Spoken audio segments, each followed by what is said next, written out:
নমস্কার বন্ধুরা, আপনারা সবাই কেমন আছেন? আশা করছি আপনারা সবাই ভালোই আছেন। আজ আমি হাজির হয়েছি নতুন একটি ভিডিও নিয়ে, ম্যাজিক হেয়ার অয়েল। তো বন্ধুরা, চলুন দেখে নেওয়া যাক আমি এই হেয়ার অয়েলটা কিভাবে তৈরি করব।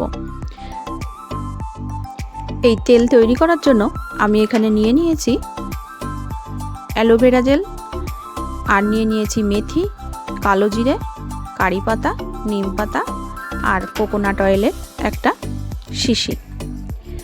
আমি এই সমস্ত কিছু দিয়ে তেলটাকে তৈরি করব। আর আপনারা দেখুন, আমি এই যে অ্যালোভেরা জেলটা পেস্ট করে নিইনি, কিন্তু আমি কেটে কেটে ছোট ছোট টুকরো করে নিয়েছি, কারণ এটা আমি শ্যাম্পু করব না, আমি এটা শ্যাম্পু করার পর ব্যবহার করব, সেই জন্য আমি পেস্ট করিনি। আমি এইভাবে কেটে ছোট ছোট টুকরো করে নিয়েছি, আমি এটা তেলের সঙ্গে জ্বালিয়ে নেব বলে। আর মেথিটাকে আমি একটু ড্রাই রোস্ট করে নেব। তারপর ড্রাই রোস্ট করে আমি একটু হামনদিস্তায় একটু গুঁড়ো করে নেব। আর তারপর দেখুন, আমি এখানে একটা লোহার কড়াই ব্যবহার করেছি। আপনারাও বাড়িতে এরকম যখন তেলটা তৈরি করবেন তখন চেষ্টা করবেন এরকম একটা লোহার কোনো পাত্র ব্যবহার করতে বা কড়াই ব্যবহার করতে। এরকম টাইপের কড়াই থাকলে সুবিধা হয় তেলটা গরম করতে বা জ্বালাতে। তার জন্য আমি এখানে একটা লোহার কড়াই ব্যবহার করেছি। তার মধ্যে দেখতেই পেলেন আমি হাফ কাপ মতো জল দিয়ে দিয়েছি।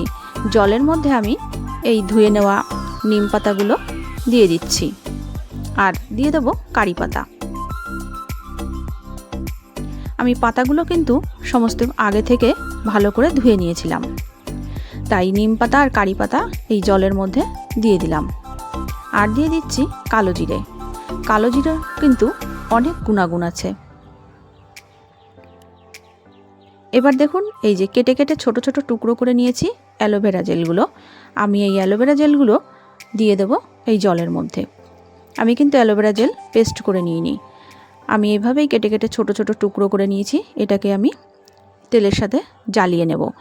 আর এই যে মেথিটাকে আমি এই যে এভাবে একটু হালকা ড্রাই রোস্ট করে নিচ্ছি।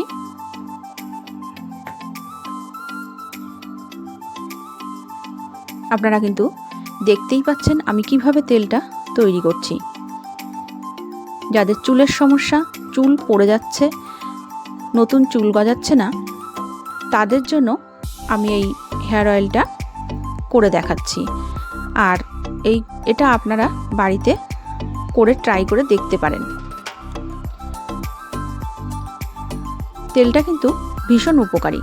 এই যে দেখুন, আমার কিন্তু মেথিটা ড্রাই রোস্ট করে নেওয়া হয়ে গেছে। আমি হামনদিস্তার মধ্যে ঢেলে মেথিটাকে একটু হালকা গুঁড়ো করে নেব।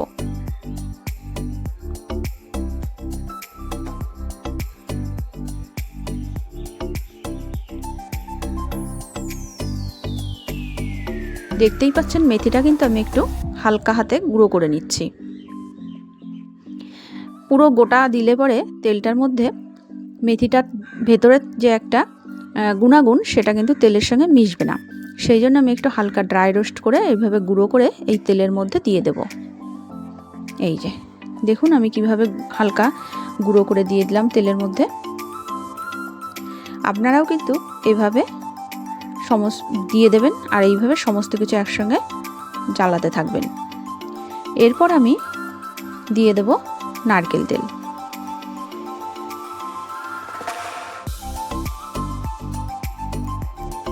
সমস্ত কিছু একসঙ্গে দিয়ে ভালো করে ফোটাতে হবে। ফোটানোর পর নারকেল তেলটা দিতে হবে। জলটা যখন অনেকটা কমে যাবে তখন কিন্তু এই নারকেল তেলটা ব্যবহার করতে হবে। তার কারণ আমরা যে নিম পাতা, অ্যালোভেরা জেল, কারি পাতা, মেথি আর কালো জিরেটা ব্যবহার করেছি, সেটা কিন্তু আমি জলের সঙ্গে ভালো করে ফুটিয়ে এগুলোর একটা যে গুণাগুণ সেগুলোকে আমি বের করে নিলাম। তারপর কিন্তু আমি এই নারকেল তেলটাকে ব্যবহার করছি। দেখুন, এই যে আমি দিয়ে দিলাম নারকেল তেলটা। এবার আমি নারকেল তেলটা দিয়ে লো ফ্লেমে আমি 10-15 মিনিটের জন্য একটু ফুটিয়ে নেব। তাহলে কি হবে, তেলটা কিন্তু টেনে নেবে না।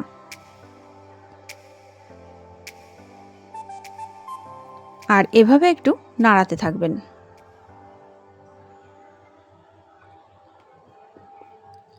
আমি যে পদ্ধতিতে তেলটা জ্বালালাম আপনারাও ঠিক এই পদ্ধতিতে তেলটা জ্বালিয়ে নেবেন, তাহলে দেখবেন তেলটা কিন্তু বেশি টেনে নেবে না,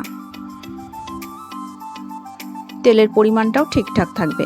আর আগে থেকে যে জলের মধ্যে আমি এগুলো দিয়ে ফুটিয়ে নিয়েছিলাম, সেই কারণের জন্য জলের মধ্যে কিন্তু নিম পাতার রস, কারি পাতার রস আর মেথি, কালো জিরে, অ্যালোভেরা জেল এগুলোর গুণাগুণটা কিন্তু জলের মধ্যে ফুটছে।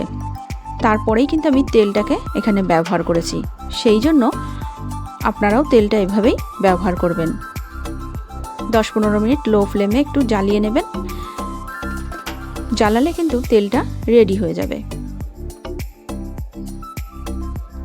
আর অবশ্যই একটা লোহার কড়াই ব্যবহার করলে খুব ভালো হয়।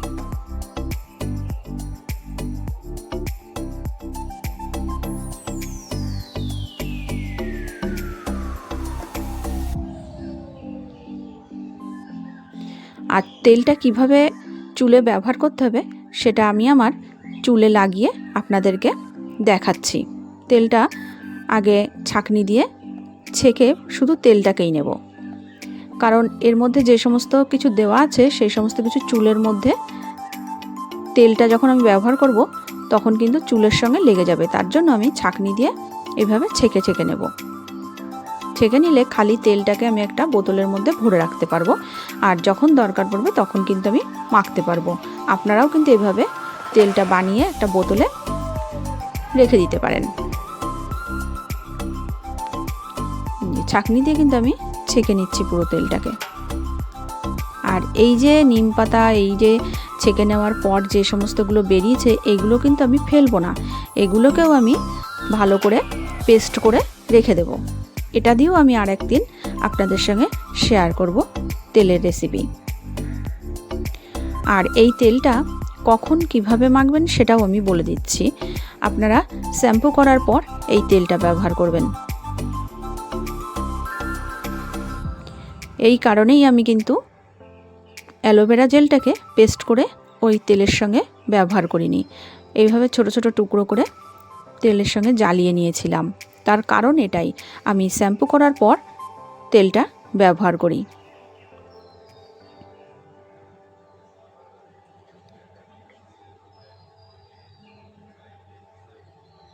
আমি একটু চেপে চেপে তেলটা বের করে নিচ্ছি, কারণ এর মধ্যে কিন্তু প্রচুর তেল আছে।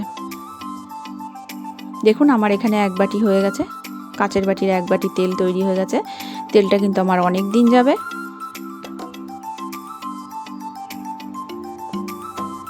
তেলটা কিন্তু আমি আমার মেয়েদের মাথাতেও দিয়ে দেব। আমি শুধু একা ব্যবহার করব না, আমার মেয়েরাও এই তেল ব্যবহার করবে। আপনারা চাইলে কিন্তু এভাবে তেলটা তৈরি করে রাখতেই পারেন।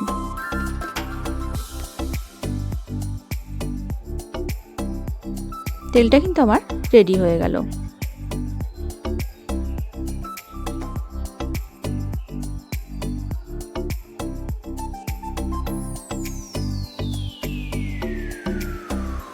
যেহেতু সমস্ত পাতা দেওয়া আছে বলে তেলের কালারটা কিন্তু চেঞ্জ হয়ে গেছে। আর দেখুন আমি এখানে তেলটা মাথায় দিয়ে আপনাদেরকে দেখাচ্ছি। এই যে দেখুন 1 বাটি তেল হয়েছে, এই তেলটা এখন আমি মাথায় দেব আর সেটা আপনাদের সঙ্গে শেয়ার করছি। আপনারা দেখতে থাকুন।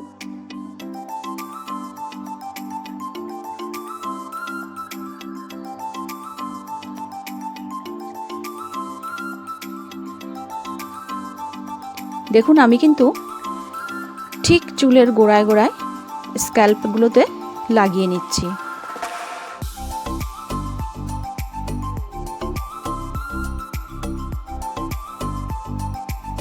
এইভাবে চুলের গোড়ায় গোড়ায় লাগিয়ে নিতে হবে। চুলটা ভালো করে লাগিয়ে হাত দিয়েই ম্যাসেজ করে দিতে হবে।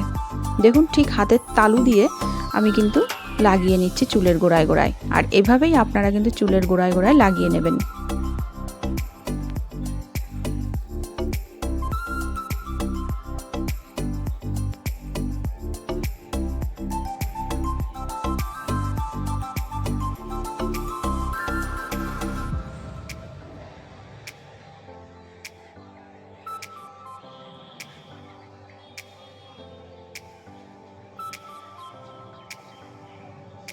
দেখুন চুলে কিন্তু আমার তেল দেওয়া হয়ে গেছে, সেটাই কিন্তু আপনাদের সঙ্গে দেখাচ্ছি। আমি কিন্তু সমস্ত চুলে তেল দিয়ে দিয়েছি। এবার আমি একটু আশ্রিয়ে নেব মাথাটা।